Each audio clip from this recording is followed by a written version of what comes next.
Bonjour.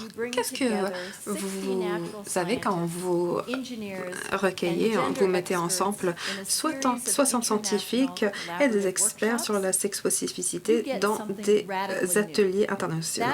Le résultat est vraiment quelque chose de complètement nouveau et c'est le but des innovations de genre. Comment nous pouvons utiliser le pouvoir créatif de l'analyse du genre pour découvrir d'autres choses? D'abord, il faut s'amuser un peu. Il faut dire que dans ma vie, la situation pour les femmes intellectuelles s'est nettement améliorée. Et nous pouvons le voir dans une série de dessins de scientifiques dans les 30 dernières années. Quand vous regardez ces dessins, il faut penser que c'était la photo de avant. 48% des étudiants étaient sûrs que les scientifiques avaient de la pilosité sur leur visage et 38% imaginaient un scientifique avec des stylos dans sa poche sur sa blouse. Et ce qui était intéressant, c'est que les étudiants dessinaient des scientifiques féminins. Mais maintenant, en 2008, la dernière fois que nous avons eu ce même test, et vous pouvez voir Harry. Harry est tellement content, il va exploser. Et en fait, vous pouvez voir ses cheveux de la façon de Einstein. Et maintenant, 33% des étudiants ont dessiné des femmes scientifiques, ce qui est une amélioration nette d'il y a 30 ans. Mais vous pouvez encore voir des stéréotypes. Vous pouvez voir l'association très proche entre la nature et les femmes. Et aujourd'hui, nous allons regarder l'innovation de genre. Nous avons un projet de collaboration qui implique la Commission européenne, l'Université de Stanford et un institut aux États-Unis. Votre travail dans les prochaines minutes est de comprendre ce que sont les innovations de genre, comment vous pouvez les utiliser dans votre travail et de commencer à voir comment cela stimule la créativité, l'égalité des sexes et de faire en sorte que la recherche soit plus proche de la société. Donc, prenons un recul et regardons les 3 approches stratégiques que les gouvernements et les universités ont utilisées sur les problématiques de genre, de femmes dans la science pendant ces dernières décennies. La première approche est la participation des femmes dans la science ou, comme j'aime dire, d'avoir un nombre fixe de femmes. Toutes les institutions essayent d'avoir plus de femmes scientifiques. Mais pourquoi à l'université de Stanford, elles sont seulement 21% de professeurs à l'université? Nous n'allons pas avoir du succès pour le recrutement de femmes si nous nous centrons seulement sur les femmes. Nous devons faire la prochaine étape, ce qui est de transformer les institutions ou de réparer les institutions, en d'autres mots. Ici, le but du gouvernement des universités, c'est de réduire les stéréotypes contre les femmes. Aujourd'hui, nous voulons faire tous la même chose. Nous voulons être équitables. Mais quelquefois, nous ne comprenons pas comment notre attitude et notre conduite ont de l'influence sur la promotion et le recrutement. Il y a eu une étude qui a été publiée en automne dernier par des académies américaines qui montrait que les professeurs femmes et hommes préfèrent engager un homme avec le même parcours académique. 126 biologistes, chimistes et physiciens ont été donnés les mêmes CV, les mêmes dossiers, et les noms étaient différents selon les dossiers. Quelquefois, il y avait le nom d'un homme ou d'un homme ou d'une femme. Tous les professeurs donnaient plus de points au dossier qui était nommé John, donc le nom d'un homme. Ils donnaient le point de 4 et ils étaient contents de lui offrir un salaire plus élevé que pour Jennifer, les dossiers qui étaient nommés Jennifer.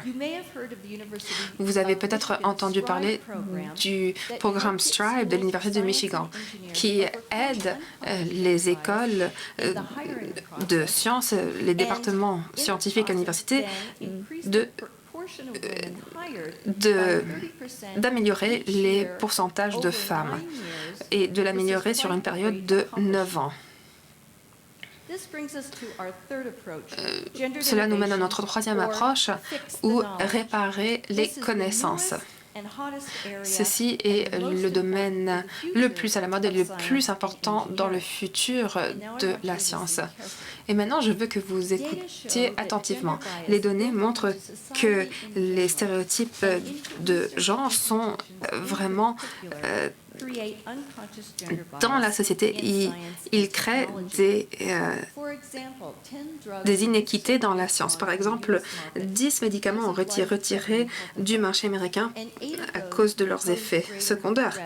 Et 8, quand nous développons ces médicaments qui coûtent des milliards de dollars et quand ils ne fonctionnent pas, cela mène à des morts.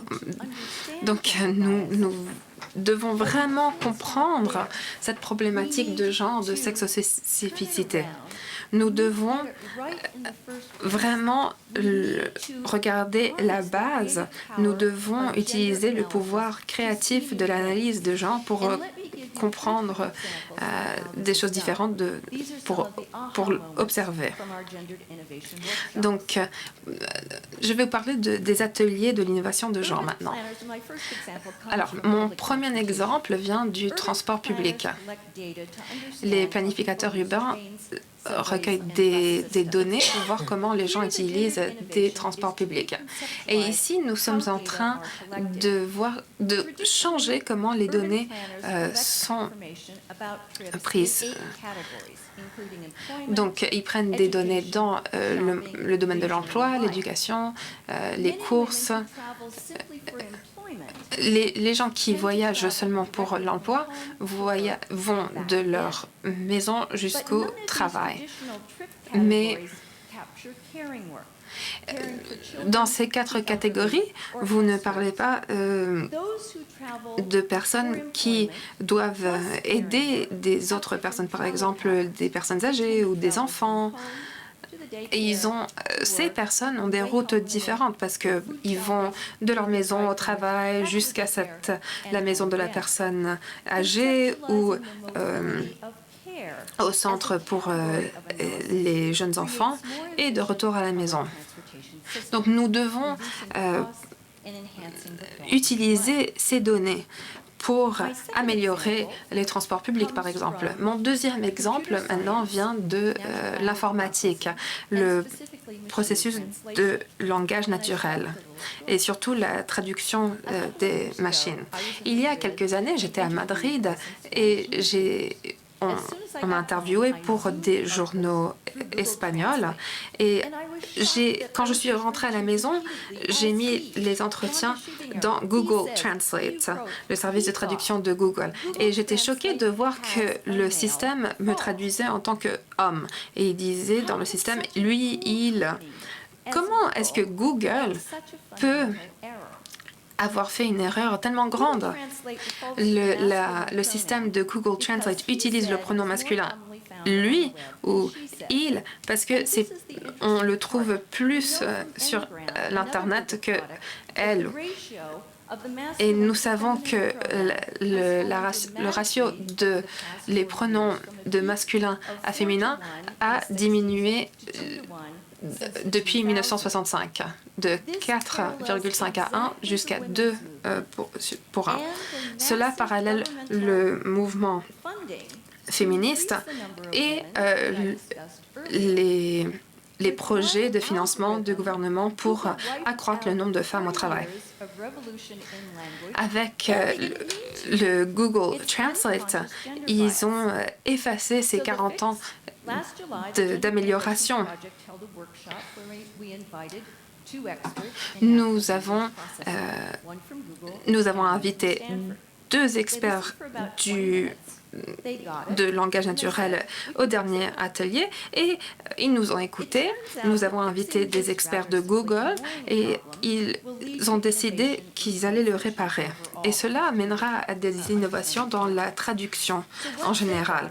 Une fois qu'ils avaient compris ce problème, nous allons après pouvoir récolter une innovation. Mon dernier exemple nous mène en Afrique sous-saharienne où nous avons des problèmes avec l'eau. Il y a presque 1 milliard de personnes qui n'ont pas accès à de l'eau potable. Et dans l'Afrique sous-saharienne, les femmes utilisent des centaines d'heures par année pour aller chercher de l'eau et pour porter de l'eau. Les femmes connaissent très bien les terres et les eaux qui sortent de ces sols. Et c'est une connaissance qui est primordiale pour les ingénieurs. Alors, quand je parlais d'ingénieur civil, est-ce que vous avez pensé à un homme? Comme vous pouvez voir sur cette diapositive, cette femme est en train de regarder où elle peut trouver de l'eau. Cet atelier améliore la vie de villages en Afrique. Et quand les femmes ne portent pas d'eau, elles vont à l'école et quand elles ont de l'eau, cela peut rompre le cycle de la pauvreté. Grâce au projet de l'innovation de genre, nous avons pu faire beaucoup d'améliorations, par exemple dans la recherche de cellules de souche, la recherche d'ostéoporose, etc. Et maintenant, qu'est-ce que vous pouvez faire? Comment est-ce qu'on peut utiliser toutes ces données dans la science de tous les jours? D'abord, nous devons vous former sur l'innovation de genre. Combien d'entre vous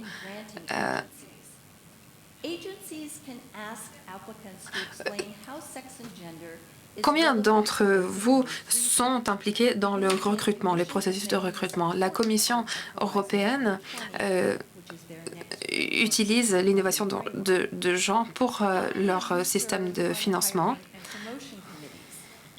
Combien d'entre vous sont impliqués dans des comités de recrutement?